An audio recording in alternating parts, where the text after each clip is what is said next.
जो हालात है ना मुल्क की बिगड़ती सूरत हाल के बायस एक बार फिर सड़कों पर निकल आए हैं। किसी को कुछ समझ नहीं आ रहा कि क्या होने जा रहा है कि माशी और सियासी बहरान जो है अभी तक कम होता दिखाई नहीं दे रहा है और इसी बहरान के बायस इस मुल्क के आवाम की मुश्किलात भी कम नहीं हो रही हैं। पाकिस्तानी अवाम किधर जाए, कभी पेट्रोल महंगा हो रहा है, कभी और महंगाई हो रही है, हमें तो रास्ता नहीं नजर आ रहा। नाज़रीन, ये एक छोटा सा जजीरा नुमा मुल्क है, इसके पास ज़र मुबादला जो है वो न होने की वजह से इस वक्त पेट्रोल समेत जो दीगर अशियाई ज़रूरियाँ हैं, खासतौर पर जो दवाएं हैं, उनकी शदीद तरीन किल्लत पैदा हो चुकी है।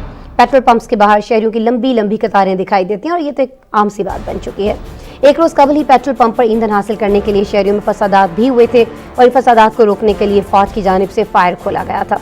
इस वक्त मुल्क की सूरत हाल क्या है, बहरान से निकालने के लिए हुकूमत क्या लाहे अमल इख्तियार किए हुए है और यहाँ के अवाम किस तरह से एहतजाज कर रहे हैं। क्योंकि रशिया से जो इंडिया ऑयल ले रहा है वो ले रहा है कोई $30 से $40 फी बैरल, जो हम खरीद रहे हैं बाकी दुनिया ले रही है वो कोई 110 पे ले रहा है, कोई 120 पे ले रहा है, कोई 105 पे ले रहा है, 108 पे ले रहा है, 110 पे जो रशिया का ऑयल है, रशिया क्योंकि रशिया बेच नहीं पा रहा बाकी जगहों पे, तो रशिया अपना ऑयल जो है वो $30 से $40 फी बैरल दे रहा है।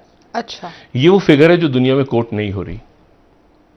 ये तो बहुत फर्क है डॉक्टर साहब, आधे से भी कम है। लेकिन जो स्ट्रेटेजिक पिक्चर है, मिसाल के तौर पे वहां पे 23 तारीख को अब ब्रिक्स का इजलास हो रहा है और ब्रिक्स का जो इजलास हो रहा है, ये ब्रिक्स बड़ा इंपॉर्टेंट है क्योंकि ये ब्रिक्स जो है ये ब्राजील, ठीक है, Russia, India, China, south Africa, और ये अब ब्रिक्स प्लस बनने जा रहा है। प्लस में कौन? ब्रिक्स प्लस के अंदर सऊदी अरेबिया भी इंटरेस्टेड है। अच्छा। ब्रिक्स प्लस के अंदर जो है वो यूएई भी इंटरेस्टेड है। ब्रिक्स प्लस में जो है वो अर्जेंटाइन भी इंटरेस्टेड है। बहुत सारे मुल्क जो है वो ब्रिक्स प्लस में इंटरेस्टेड हैं। तो ये ब्रिक्स प्लस जो है ये एक नया बनने जा रहा है एससीओ की तरह, और इसमें जो है फौरी तौर पे तो मेरे ख्याल से सऊदी अरेबिया और अर्जेंटीन को मेंबरशिप मिल जाए ब्रिक्स प्लस की। और ब्रिक्स प्लस जो है वो, अच्छा, वहां पे शी जिनपिंग इसकी सदारत करेंगे, वीडियो लिंक पे होगा। अच्छा, और मोदी भी होंगे। ठीक, ये वही ब्रिक्स है जिसके बारे में बात हो रही थी कि रशिया पूरी कोशिश कर रहा है कि प्राइम मिनिस्टर मोदी चले जाएं ब्रिक्स इजलास में शिरकत के लिए, लेकिन चाइना के अंदर अभी तक ये सोच, मजबूत सोच है कि यहां पर इंडिया जो भी कर रहा है, लेकिन है वो अमेरिका का इत्तेहादी, स्ट्रेटेजिक पार्टनर, और उसका मकसद जो है वो चाइना को कंटेन करना है। ये मामला दोकलाम वाले दिनों में भी हुआ था कि ब्रिक्स का इजलास हो रहा था, लेकिन वो मुज़ाकरात कामयाब हो गए तो मोदी चले गए थे। लेकिन अब मोदी वर्चुअल पे होंगे, सदारत जो है वो शी जिनपिंग कर रहे होंगे, पुतिन भी शरीक होंगे, ब्राजील के सदर भी होंगे, साउथ अफ्रीका के भी होंगे। ये 23 तारीख को होगा। ठीक है। ये जो मैंने आपसे बात की ना कि ये जो नए, अब आप देखें कि आपकी, यानी ये पाकिस्तान दरमियान में है और ये रशिया इंडिया के साथ, रशिया ईरान के साथ, रशिया चाइना के साथ, चाइना ईरान के साथ, मतलब ये नए आपके चारों तरफ नए ब्लॉक, इवन तालिबान मॉस्को और चाइना से डायरेक्ट तालिबान इंडिया के साथ और उनकी बातचीत जी ईरान के साथ है। मैंने आपसे कहा ना कि यहां पाकिस्तान जो है एक जजीरा सा है जो अपने ऊपर ही कुछ तैर रहा है इस वक्त। एंड गेम क्या है? एंड गेम होता है ना, हर ऑपरेशन का एक एंड गेम है।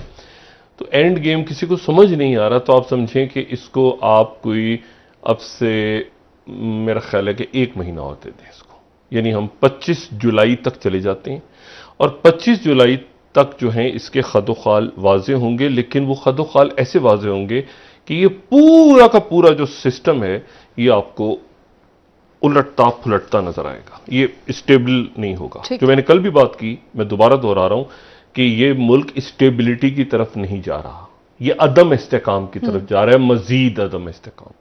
और मजीद अदम इस्तेकाम जो है, अभी सोचें कि मैं ये अदम इस्तेकाम की बात कर रहा हूं तो मैं इतने पुरसुकून अंदाज में क्यों बात कर रहा हूं? मैं पुरसुकून अंदाज में इसलिए बात कर रहा हूं कि उसकी वजह ये कि ये इसी में से फिर जो कहते हैं ना, चीजें खराब होंगी मजीद और फिर उसमें से इंशाल्लाह भलाई निकलेगी। तो चीजें खराब होने जा रही हैं क्योंकि मामला संभल नहीं रहे। सही, ठीक है। जो जिनके हाथ में रकाबें हैं उनके हाथ से मामलात संभल नहीं रहे या वो संभालना नहीं चाह रहे। मिसाल के तौर पे सबसे बड़ा मसला मईशत का है मुल्क में इस वक्त, क्योंकि आप देखें ना बिल्कुल एक हफ्ता रह गया और एक हफ्ते के अंदर वो आपने बजट अप्रूव करवाना है आईनी तौर पे, वरना मुल्क के अंदर तमाम अदारों के पास वो पैसे ही नहीं खर्च कर सकते, कानूनी तौर पे एक चेक भी साइन नहीं कर सकते, और डॉलर रुपया उसके ऊपर कुछ हमें नहीं पता क्या होगा।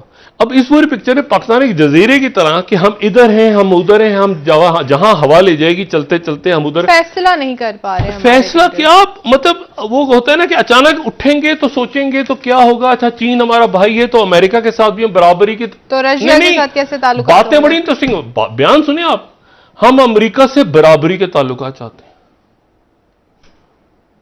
हैं, 1 बिलियन अटका हुआ है हलक में, हम अमेरिका की आंखों में हम, यानी एक बातें तो सुने जरा और फिर आप काम देखें। $1 बिलियन पे इधर से उधर इधर से उधर इधर से भगा रहे हैं हमें अमेरिका। अच्छा, चारों तरफ जो है आप ये देखें कि वो अब यही कसर रह गई है कि पाकिस्तान जो है, मैं क्या बात करूं, अब आप देखिए ना, मतलब इधर चारों तरफ ट्रेड हो रही है, एग्रीमेंट्स हो रहे हैं, शिपमेंट्स शुरू हो गई, जंगें हो गई, कोविड गुजर गया, इकोनॉमीज खड़ी हो गई, नए ब्लॉक्स बन गए सर। तो बहुत ही डिफिकल्ट सिचुएशन है। ये 3 चीजें जो हैं इशारिये वो विरसे में छोड़ के गई थी। तो आप सोचिए कि मैं समझता हूं कि हुकूमत के लिए 2 चॉइसेस थी। उनके पास एक चॉइस तो ये थी कि महंगाई को किसी तरह कम किया जाए, दूसरी चॉइस ये थी कि मुल्क को डिफॉल्ट से बचाया जाए। मैं ये समझता हूं कि हुकूमत ने उस वक्त फैसला ये किया कि पहले अवलीन तरजीह हुकूमत की होगी वो मुल्क को डिफॉल्ट से बचाने की होगी, और उसके बाद जो अवाम के ऊपर बोझ है, महंगाई का बोझ है, उसके मुतालिक सोचा जाएगा। तो अभी तो थोड़ी सी मुझे जो तरजीहात हैं उनमें फर्क नजर आ रहा है। अवाम की तरजीह जो है वो महंगाई है और हुकूमत की तरजीह जो है वो मुल्क को डिफॉल्ट से बचाने की। लेकिन हमारा जो सर्कुलर डेट है वही हमारी जान नहीं छोड़ रहा, 1.6 ट्रिलियन पे पहुंच गया, हमारे दिफाई बजट से भी ज्यादा हो गया है। इसका हम क्या करेंगे? देखिए, मुझे याद है हमारा, अगर आप बिजली का गर्दिशी करने की बात कर रहे हैं तो वो अगस्त 2018 में जब पीटीआई की हुकूमत आई थी, तो उस वक्त पीटीआई की हुकूमत ने हमें बताया था कि भाई 1100 अरब रुपए का वो गर्दिशी कर्जा पहली वाली हुकूमत छोड़ के जा रही है। आज हमें ये पता चला है कि पिछले 3.5-4 सालों में वो 1100 से बढ़ के कहीं 2500 अरब पे पहुंच गया है।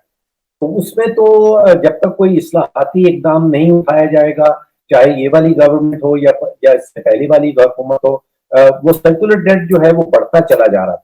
और न सिर्फ वो बिजली का सर्कुलर डेट था, अब हमें पता चल रहा है कि गैस के सेक्टर के अंदर भी एक नया किस्म का सर्कुलर डेट इकट्ठा हो रहा है, और वो कोई 3-3.5 साल पहले 300 अरब का था, अब बताया जा रहा है कि वो 1200 अरब पे पहुंच गया है। और एक तीसरे किस्म का नया सर्कुलर डेट मुझे पता चला है कि जो पाकिस्तान स्टेट ऑयल है, जो हुकूमत की इदारा है, उसके अंदर उसका अपना एक सर्कुलर डेट जो है वो कोई 1000 अरब पे पहुंच गया है। तो सर्कुलर डेट तो मुबश्शिर साहब कोई एक नहीं है, कम से कम 3 या 4 किस्म के सर्कुलर डेट इस वक्त चल रहे हैं।